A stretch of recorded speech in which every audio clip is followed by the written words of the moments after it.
was right out there in their truck, and they would check your passport, stamp your passport, take your documents, and they would process you to ensure that there was no illegal activity or people entering the country just like that. But people just wanted to help. You're looking at a video of the arrival of Mr. Bastian's plane. He used his plane as well. He used his jet to take people out as he was waiting on Pineapple Air and several other airlines that he brought in. He used his jet and made about 2 to 3 trips alone, carrying children, carrying the injured. He put them in his own private jet and had them fly them out just to be able to assist people to ensure that people got some level of relief. Pineapple Air made about 11 flights today using 3 planes.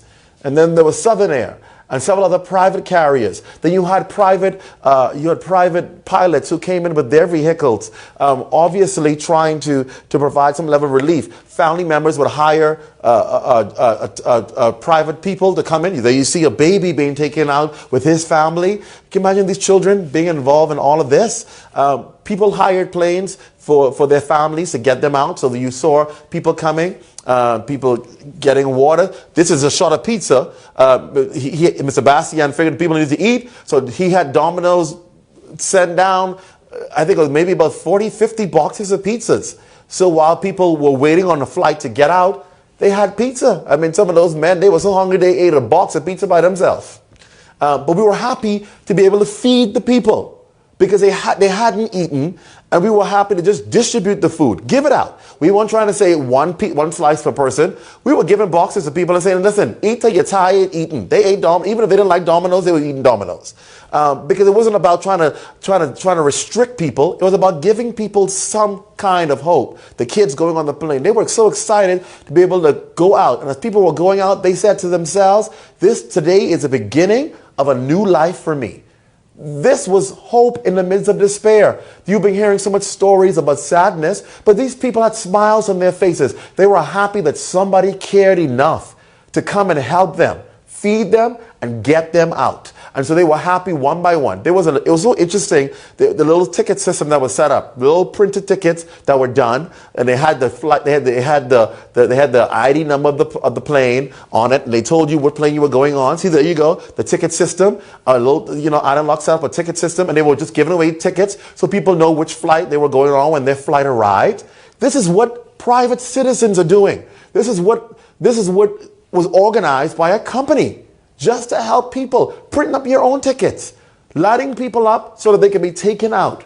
That's what it is about, the humanitarian effort and helping our brothers, helping our sisters, giving them help and aid. Pineapple Air pulled out their flights out of their system. They could have been doing other things. They pulled the flights out of their system to be able to work along with Island Luck to get people out. And all day, back and forth, all day back and forth, these flights left in and out free of charge. No one asked for a donation. No one asked you to pay a thing. No one cared. We just wanted to get people out. This lady, of course, you see, she brought her own plane in for her family. When she saw her mother, she just ran out, hugging them and loving on them.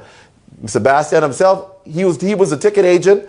He was the flight attendant. He was the road traffic. He was the air traffic controller. He got on the ground and he helped get people to those planes back and forth.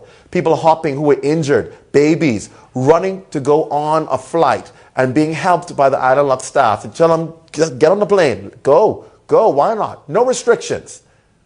This was orderly, but yet it was free to the people. And why can't the aid be just like that? People excited. You know what it felt to see smiles on people's faces? They were smiling. People were happy because no one put restrictions on them. There were no forms to fill out. Just people wishing to help them.